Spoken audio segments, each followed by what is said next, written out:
First, we have progress on our administration's effort to lower the price of internet for millions of Americans. I bet you there are people who once lived in apartments or still do in this room who will love this if you haven't already seen it.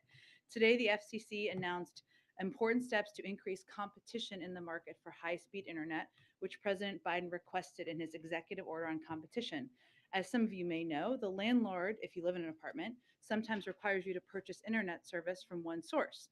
And today, the FCC voted on a bipartisan, unanimous basis to crack down on exclusivity agreements between landlords and internet providers, known as sweetheart deals, which lock tenants in apartments and office buildings into just one option for internet. That might be good for the landlord and for the internet service provider, but bad for tenants, bad for the American people, bad for people living in apartment buildings who may have to pay more and accept lower quality service. More than a third of Americans live in apartments and condos, and many businesses operate in multi-tenant buildings like office buildings or malls.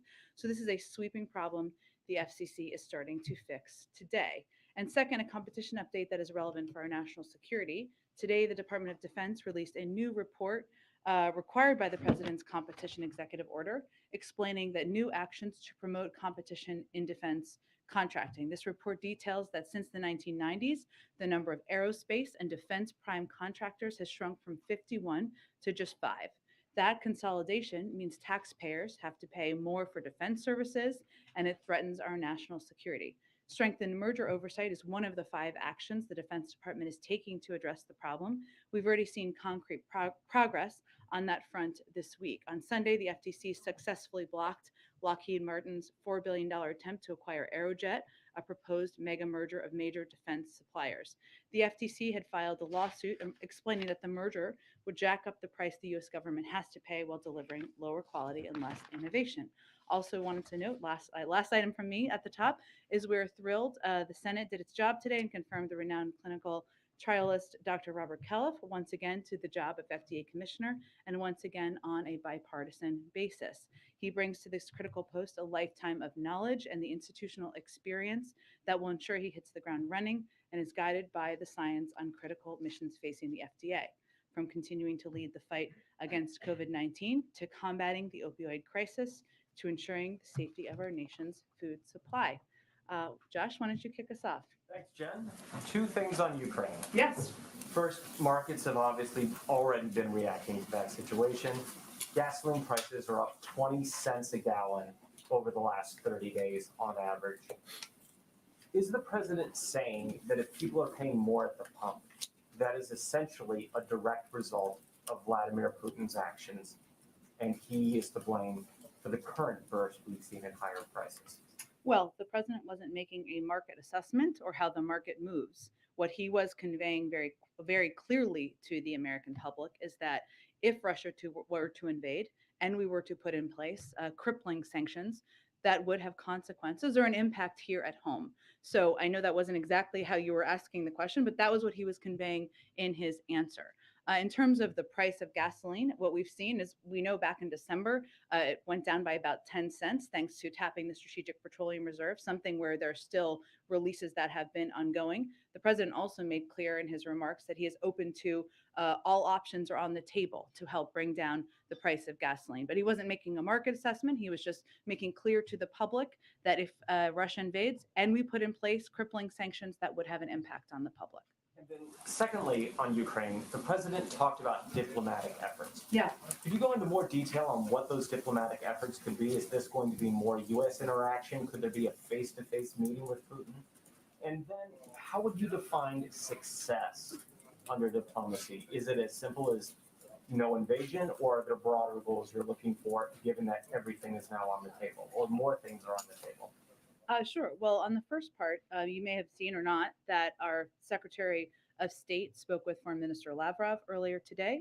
The president spoke with President Macron earlier today as well. I think the readout just went out to all of you, or it should be in your inboxes as well. And what he means by ongoing diplomacy is that it will continue at the pace and urgency that you have seen from him over the last several weeks and from his team. And some of it will come from the president, some will come from high-level members of his national security team, and some of it will come from our European partners or NATO allies, who we remain in very close contact with. in terms of engagement with President Putin, as you know, he spoke with him on Saturday, and he believes in the power of leader-to-leader diplomacy, but I don't have a prediction of a next engagement at this point in time. And what about? Oh, how do you sorry. define success? Sorry, I didn't get to that last part of your question.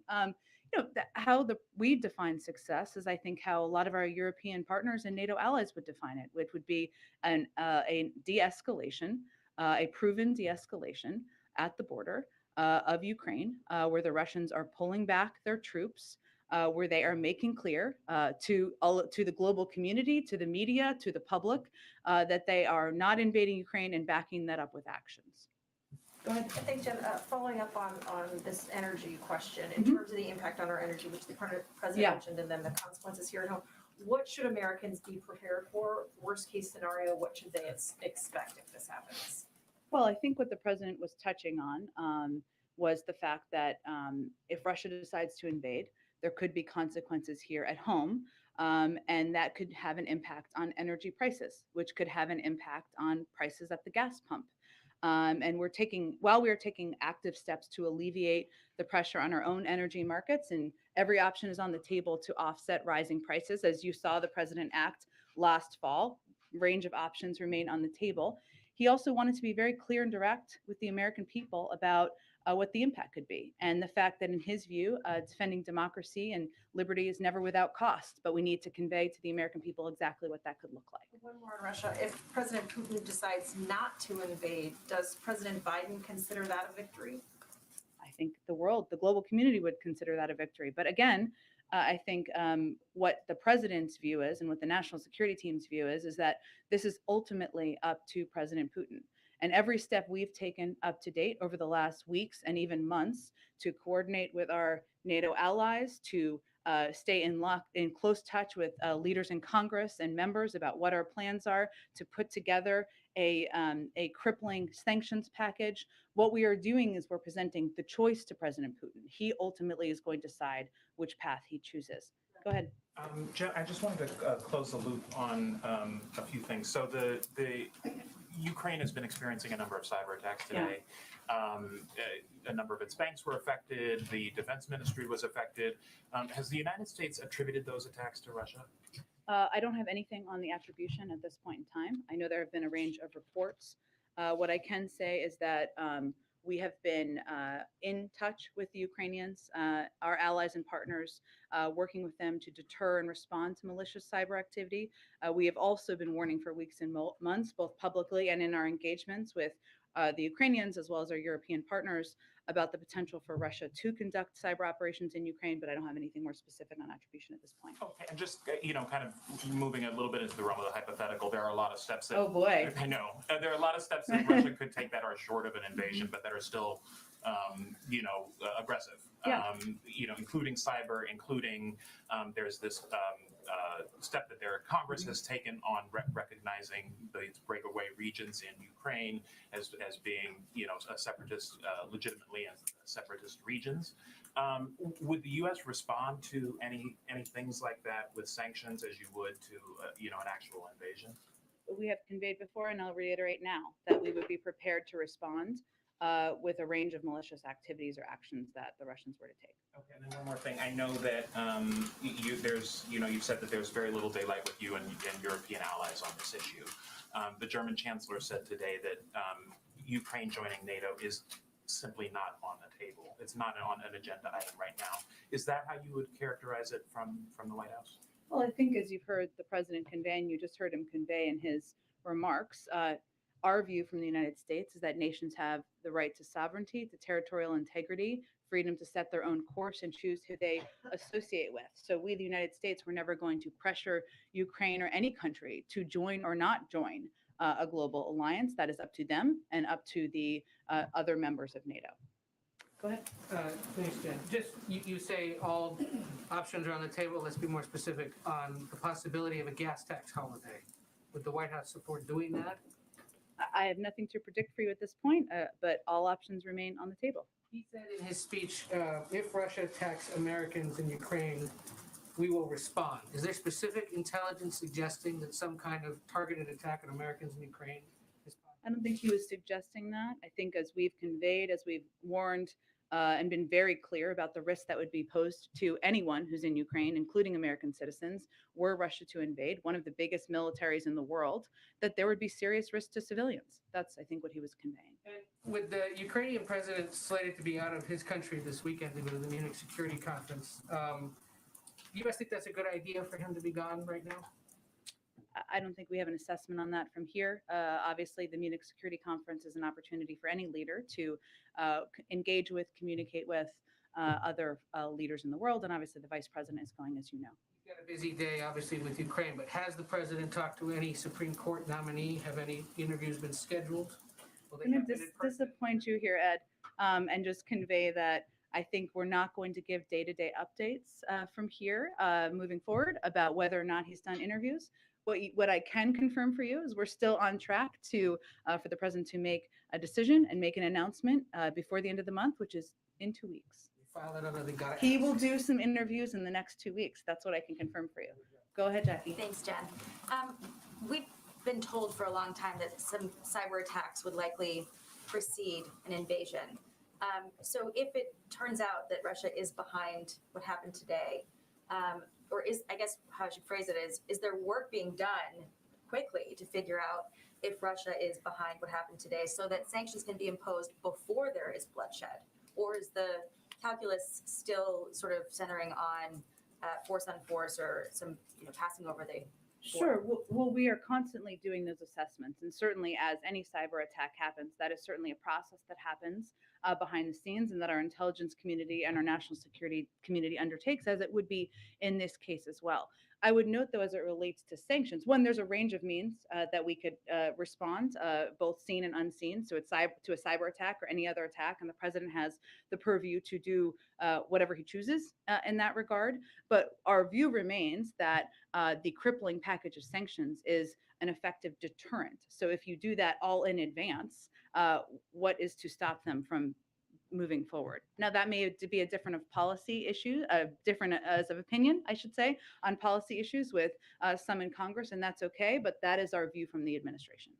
And then this may or may not be related at all, but is there any information on what caused the power outage on the North Lawn? I mean, every TV network lost power at the same time during. It was a very inconvenient time, I will just note, for all of you and for us. I don't have any assessment of that, no, or yes. And does the White House view Ukraine giving up on NATO aspirations as a possible off-ramp? Understand that, the president has said, the administration has said over and over that NATO members would not, encourage or would not give up that ability for someone else to join. But they do have a long way to go, and now that there's all of this concern that if there was a member, if they did become members, it could potentially trigger Article 5. Is there any discussion among NATO allies about how significant it would be if Zelensky were to make that offer himself? Well, we have not raised that from the United States. And again, I would reiterate what I said a little bit earlier, which is that our position is that we are not going to pressure Ukraine or any country to join or not join an alliance, that it is nations have the right to sovereignty and territorial integrity, and that's a choice for them to make. Why is the administration encouraging Americans who are evacuating or fleeing through Poland to bring proof of COVID-19 vaccination? As I understand it, Poland does not require that. So is there going to be a shift in messaging for Americans who are trying to get out through Poland? I would check with the State Department on that. I'm happy to follow up for you on your behalf as well. Go ahead, Kristen. Thank you so much, Jen. I want to circle back to the idea of what de-escalation would look like and how the administration would trust that it were actually real. Do you have a sense of how many troops you would need to actually see with your own eyes through satellite images or otherwise would need to withdraw in order for this administration to feel as though Putin were in fact de-escalating? Well, I think, Kristen, that is a decision that we would make in partnership with our NATO allies, right, and European countries. And you look at everything from satellite imagery, something that many of you have access to validation and verification of what they're saying they would do. So I'm not going to be in a position, nor would I expect the Defense Department would be, to give you a troop number. But I think it would be very clear if that were a step they were taking. Okay. And I think there have been a lot of mixed messages publicly coming out today. Among them, the NATO Secretary General said that there is cause for cautious optimism when it comes to some of these talks that are happening behind the scenes. Does the president share that cautious optimism? Because we heard from the president very firm language.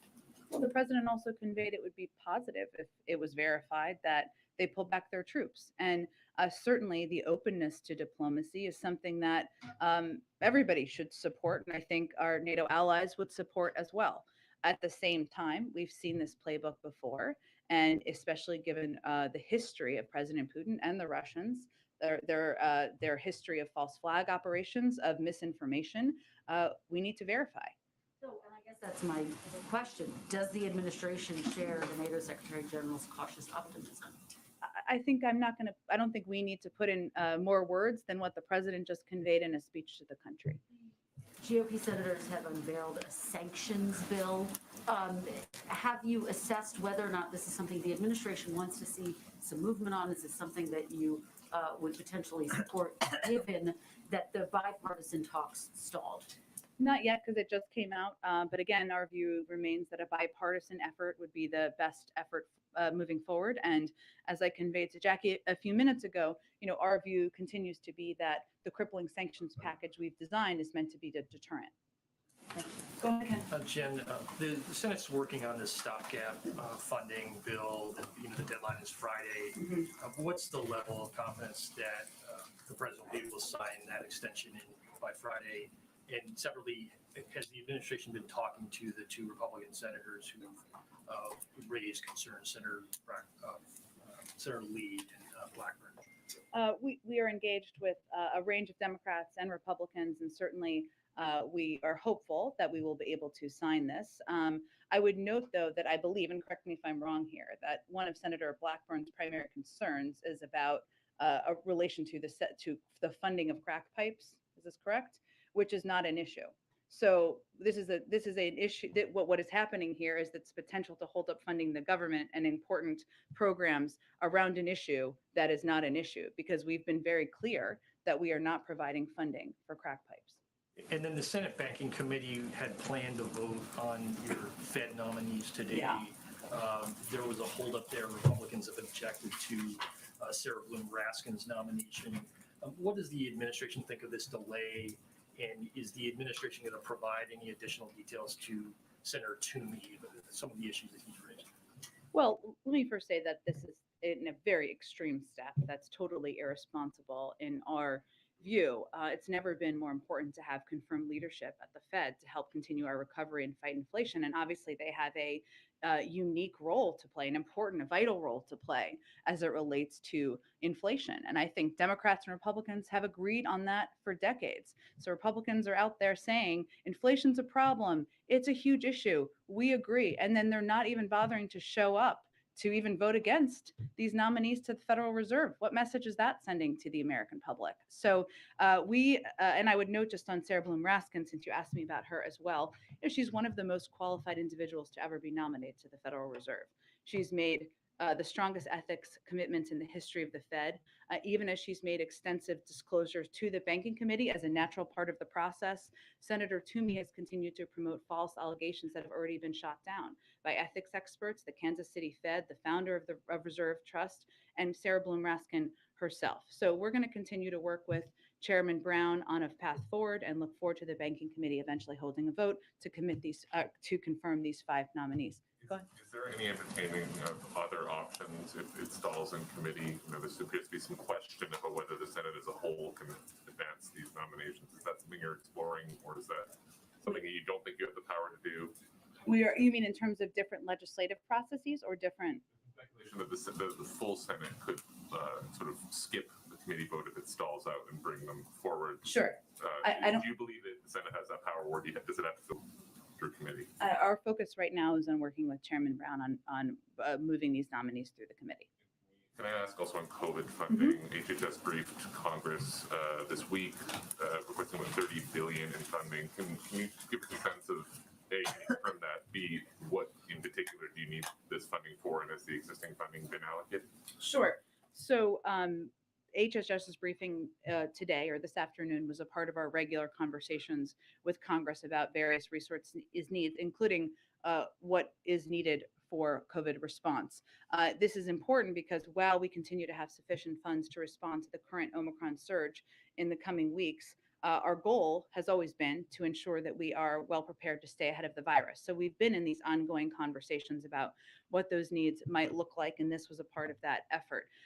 In terms of funds that have been allocated or spent, more than 90%, so available rescue plan funds, which is where the funding has come from to date, have been obligated or allocated. 90% of that has been for purchases of vaccines and therapeutics, vaccine distribution efforts that have gotten shots and arms testing, including for schools and at other high need locations.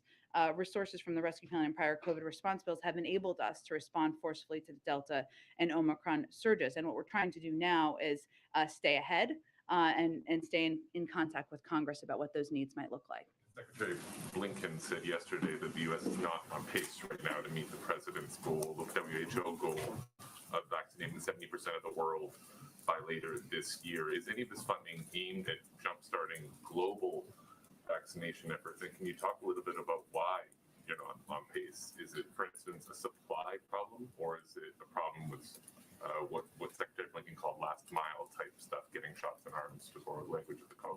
That is an undervalued part of it, I should say. So I thank you for raising that part of it. So right now we've shipped around 440 million doses and are continuing to aggressively share around 10 million doses a week to the world, free of charge. We're the first country to buy doses for the sole purpose of sharing them with the world. We also bought, as you know, 1 billion doses.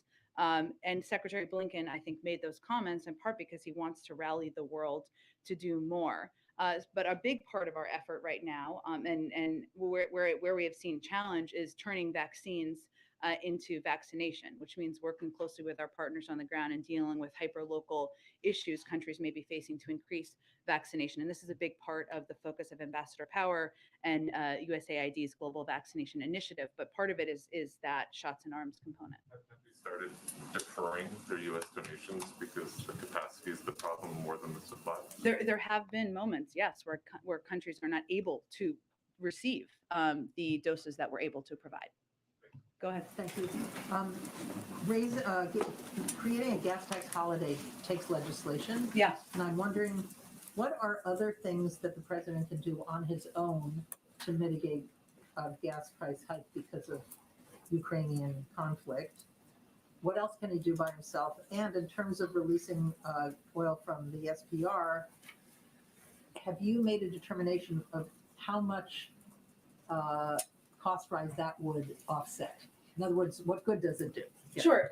That's a good question. And those are assessments that our economic team is constantly, of course, making. We did see even the anticipation of the release back in December helped lower the price by about 10 cents. But those assessments are constantly being made. In terms of without a decision being made, which I know you're not asking, but just to be clear, there are steps the president has taken in the past. Obviously, has to engage, will continue to do, because clearly we need to ensure that the supply out in the global market is meeting the demand. And obviously, correct. Yes, and that's been a part of our effort, even as we anticipate what impact there could be from an invasion. So as you know, there's obviously a difference between natural gas shortages and the impact on home heating, which is largely a regional issue, but we have been still in Europe, but we've been still working with partners on that as well, but also on the supply of gas out in the market. Oil, I should say, for gas. So go ahead. The president said that an invasion remains distinctly possible. Yeah. Some senior administration officials said a couple days ago that as soon as this week. Is that still the timeline, or has anything shifted based on the kind of mixed messages of the last couple of days? We don't have a new assessment. As I think you heard the president say, there's a distinct possibility, but we don't have a new assessment of a decision being made either. And then I know there have been internal discussions about giving a speech like the one the president gave today for some time. Why today? And then the intent behind it. Obviously, it seemed to be looking to hit on multiple audiences to deliver specific messages to them. So why today, and why that range of messages? Phil, I mean, you all have been covering this very closely, the potential of an invasion, our diplomatic engagements, and there's no question the American people have been consuming what you have been reporting. But I think we felt, and the president felt, it was important to be very clear and direct with the American people about what the impact could be on them, what the consequences would be, what our values are, and why it is important to stand by not just the territorial integrity and sovereignty of a country, but also stand among our allies and partners around the world. So it was very important to him to lay out very clearly what's the steps we've taken, the actions we're prepared to take, what's at stake for the United States and the world, and how this will impact us here at home. In terms of why today, it wasn't based on, obviously, as you saw, a desire to put out new policy or based on something new internally. It was just the president's interest in feeling it was time to speak directly to the American people about all of those issues. And then just last one on the first point that you made there, is there concern either by the president or inside the White House that perhaps the understanding or support for kind of traditional Western alliances that have been a pillar of the last 80 years is waning or doesn't exist to the degree that it used to? I think Phil, yeah, no, it's a good question. I don't have any data assessment of that, but we also are fully aware of the fact that right now the American people are still grappling with a pandemic. They're grappling with rising costs, some two big issues the president speaks to quite frequently. And it was important to him to be able to lay out clearly for them what this, potential conflict, potential invasion in a place that may feel far away and how could impact them, how that could impact them, and his engagement. Go ahead. Thank you, Jen. President Biden today said there's 150,000 Russian troops encircling Ukraine. That appeared to be a higher number than previously reported. I think 130,000 is how most recently we've seen it characterized. So is the president confirming an actual escalation of Russian troops, or why did he present a new number there? Well, I think over the last dozen days or so, we've seen a dramatic acceleration and buildup of troops. And so the president said in his remarks very carefully, it's encircling Ukraine on the border and also in Belarus. And so I think he felt it was important to give an assessment of where things stand. Secondly, regarding a gas tax holiday, you said, quote, all options remain on the table. There is right now a bill from Senate Democrats that would institute a suspension of the gas tax for the rest of the year. Does the White House support that specific bill? We haven't made any decision about additional steps at this point in time. Go ahead. Thanks, Jen. Two questions. As you mentioned earlier, Vice President Harris is headed to the Munich Security Conference this week. Does the president plan to also send Secretary Blinken? And if so, would a last-minute addition suggest a different or perhaps reduced or more limited role for Vice President Harris at that conference? I don't think there's any plans to limit or reduce the vice president's role at the Munich Security Conference or at the global stage. On a global stage, she's going to give a speech while she's there, and she is a vital and important representative for the United States and our values and our intentions at this point in the world. But in terms of plans for Secretary Blinken to attend or not, I can check with the State Department and see. There are plenty of leaders to meet with, so more bandwidth. On a different note, the president continues to talk about his Build Back Better plan. He did so today, did a couple of events last week. What is the White House expectation at this point about the future of that plan? Is there any evidence of any sort of forward movement, forward progress, even on a pared back version of that? There doesn't seem to be a lot of optimism or action right now on Capitol Hill, but can you talk about what the White House expectation is for that and why the president continues to bring this up?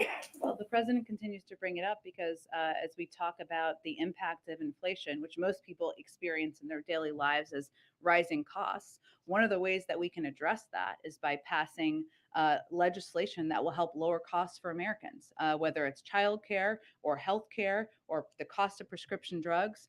And we can do that and fully pay for it by making the tax system more fair.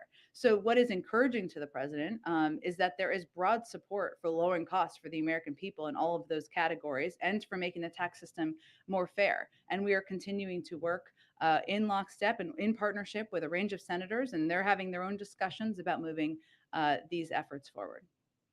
Go ahead. Thank you very much, Jen. One question on Asian Americans and one question on Ukraine. On Asian Americans, actually, the Team USA gold medal winner, Chloe Kim, revealed as an Asian American. according to AP, quote, she was tormented online daily. She said she was consumed by the fear that her parents could be killed whenever she heard the news about another brutal assault on an Asian person, unquote. Actually, under President Biden's watch in 2021, the anti-Asian hate crimes increased by 339%. It seems we don't see much action taken by the White House. And even in a press briefing, the very last time you mentioned about Asian Americans was last May. So will the president take some action or even just record a video like what he did last year to raise the awareness? Well, let me say first that Chloe Kim, I'm obsessed with the Olympics, so I'm just going to give you a little biography here. But she's 21 years old, and she made those comments, which is incredibly courageous and brave that she spoke out about the fear she had, the fear she has for her family members. And she's not the only Asian American to do that, but she is somebody who is now a double gold medalist. Amazing. And so I just want to take a moment to applaud her for her courage in doing that. I will say that the president has put in place a task force. He has hired a senior level staffer to be a representative and be someone who can speak to these threats and these concerns and these fears felt by the Asian American community, because there's a number of steps we need to take and continue to take to address. And we've seen this rise, unfortunately, because of hate-filled rhetoric and language around the origins of the pandemic. And that is something that Asian Americans across the country have been feeling. So I can just reiterate for you that the president is absolutely committed to continuing to speak out, to crack down, to take steps. And again, would thank Chloe Kim for her courage. Go ahead, Anna. I just have to keep going because we got to. On Ukraine, Jen, President Biden said that we should give diplomacy every chance to succeed. Secretary Blinken, after his call with Foreign Minister Lavrov, said that a window remains open to resolve this peacefully.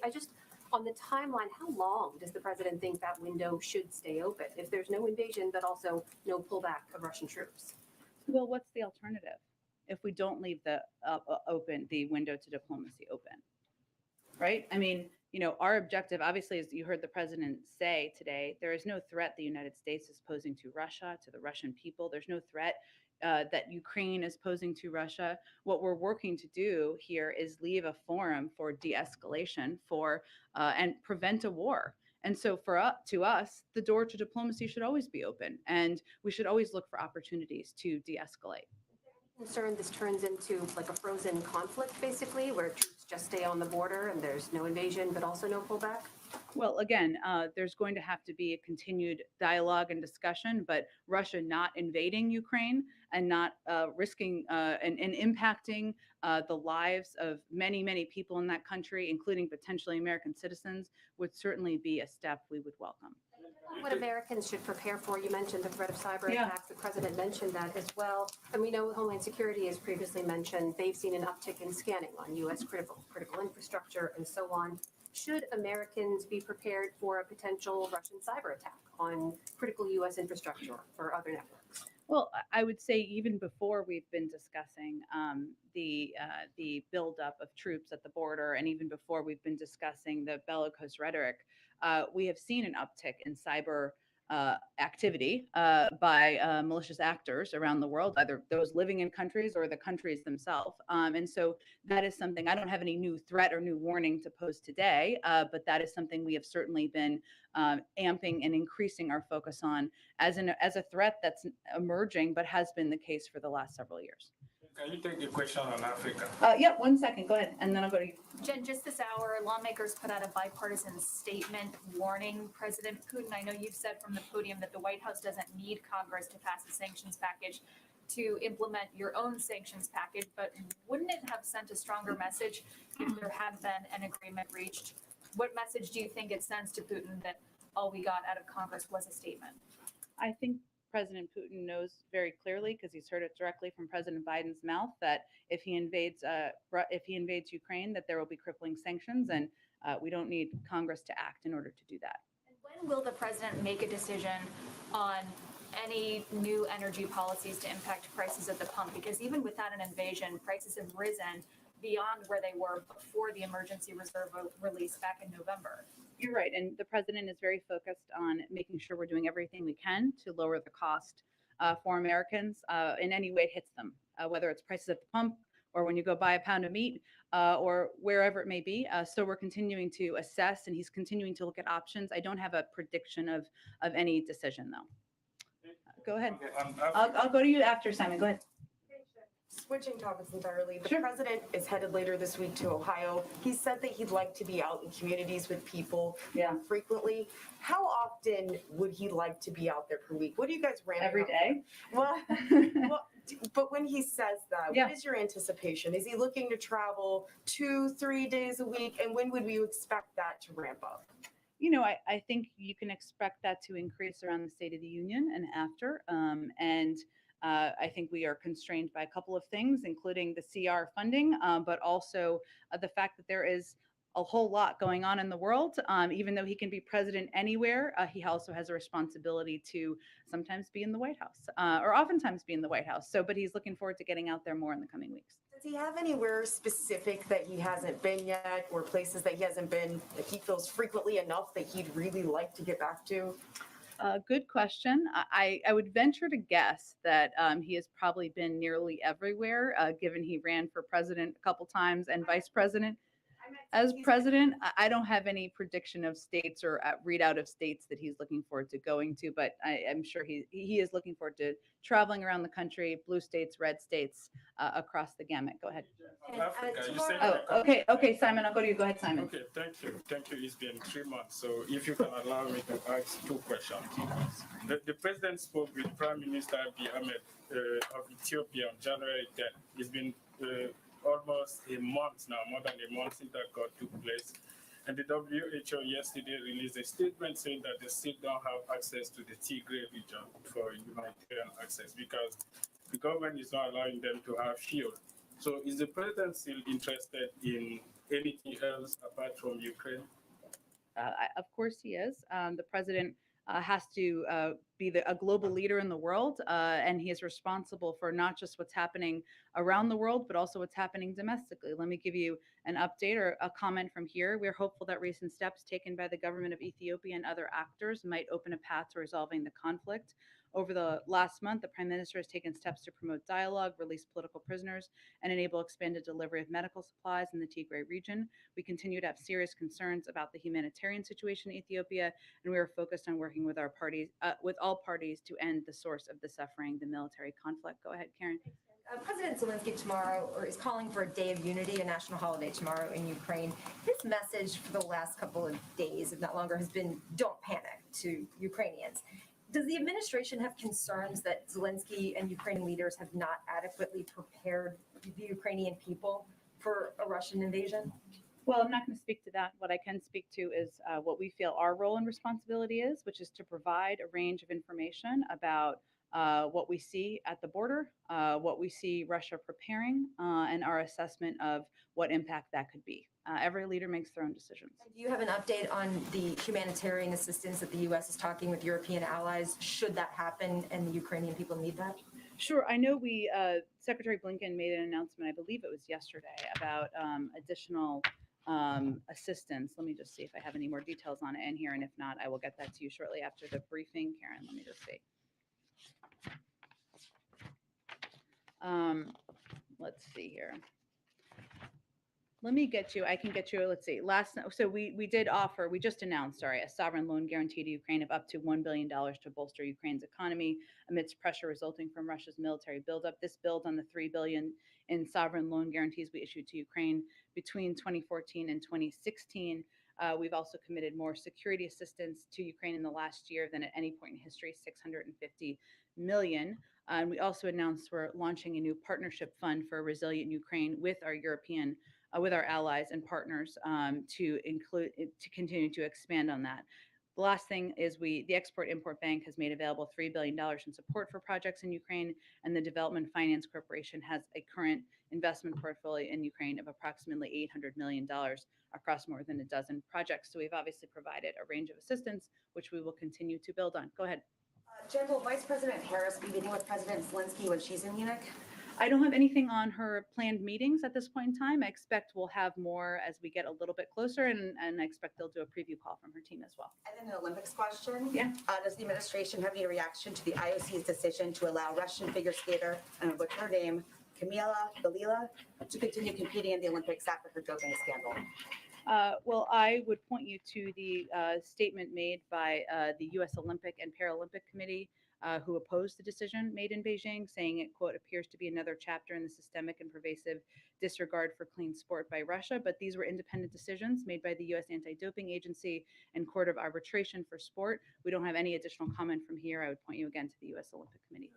Go ahead. Yeah, so the U.S. Energy Information Administration shows data that Russian oil being imported in the U.S. has been increasing over the past year. In May of 2021, it was the most on record. Now, the president said he wants to use all tools to keep gas prices down. Is he looking at temporary things to keep gas prices down should there be a Russian invasion? Or is there any consideration to reversing some of the policies and going back to increasing U.S. energy independence?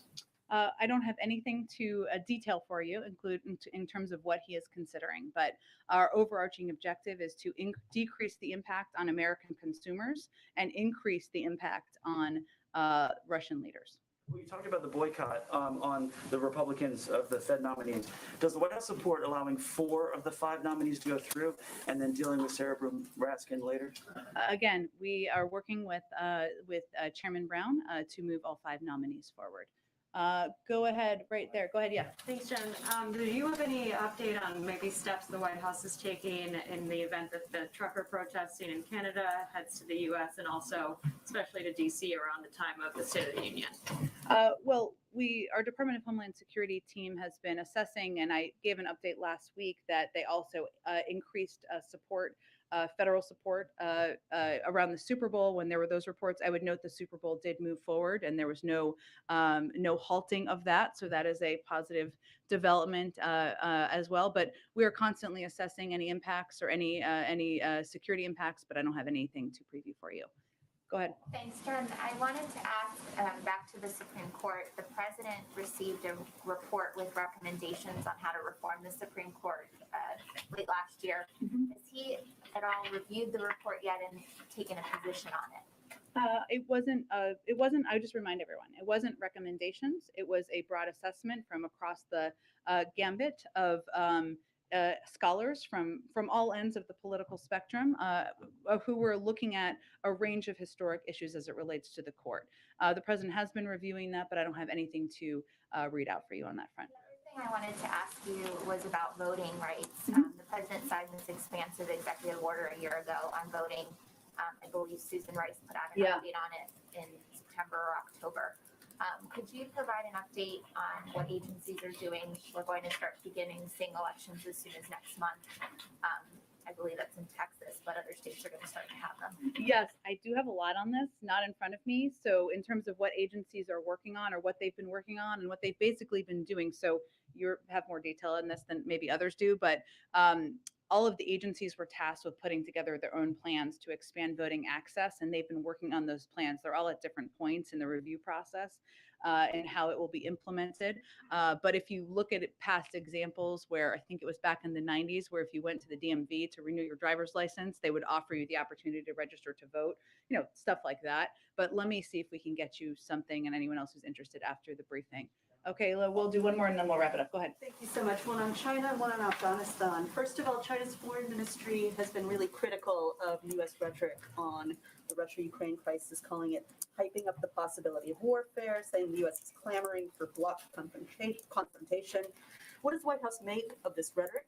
Are you going to take any action against it, either through talk or other means?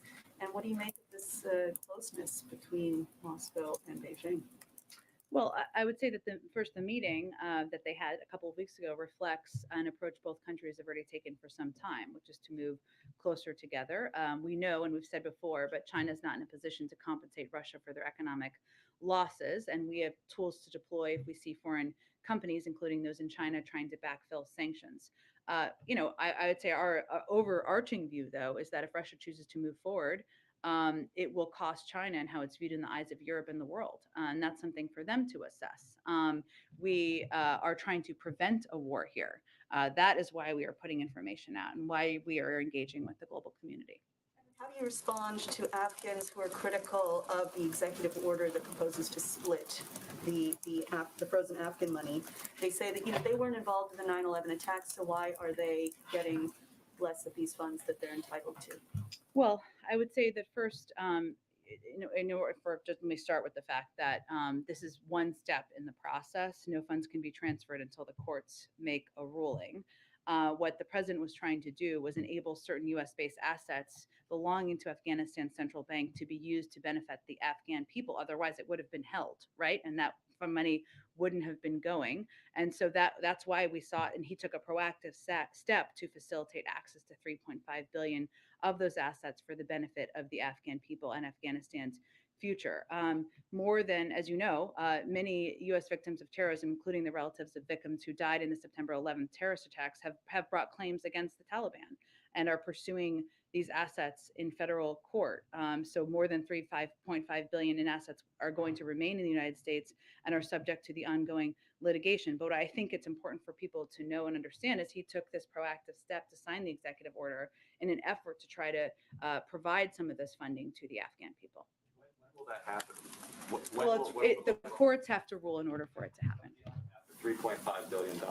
Right. The court the courts have to rule in order for any of the funding to move forward, I believe is my understanding. How's that proactive then? He's making clear that he believes that half of the funding should go to the Afghan people for humanitarian purposes. Thanks, everyone. Thanks, Jen. Will President Biden meet in person with the Russian president? I think I answered that question a little bit earlier.